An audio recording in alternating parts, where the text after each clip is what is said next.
给儿女起名字是充满智慧与深思的过程，它不仅涉及个人身份的标志，还承载了父母的期望和文化传承。选择一个合适的名字，不仅对孩子的成长有积极影响，也可能影响他们的一生。因此，取名字时需要谨慎考虑多个因素。首先，名字的音韵和寓意是基本的考量要素。一个好名字应当音韵和谐，朗朗上口，避免发音生硬或难以发音的字词。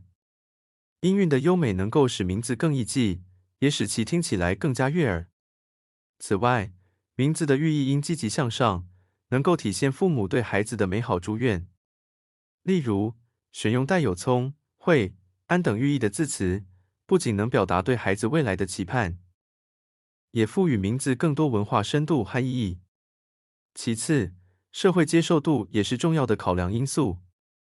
尽管独特的名字可以体现个性，但过于古怪或难以接受的名字可能会引发社会的不理解或异样目光，从而影响孩子的自信心和社会交往。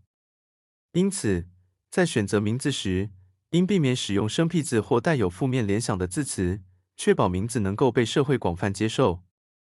此外，名字与姓氏的搭配也需要注意。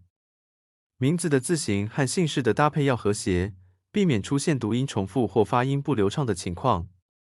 一个和谐的名字不仅视觉上美观，也在听觉上产生良好的印象，使名字整体更加协调。最后，家庭传统和文化背景也不容忽视。许多家庭希望将传统文化或家族历史融入孩子的名字中，以增强孩子对家庭和文化的认同感。然而，传统与现代之间的平衡同样重要，避免过分依赖传统而忽视现代社会的变化。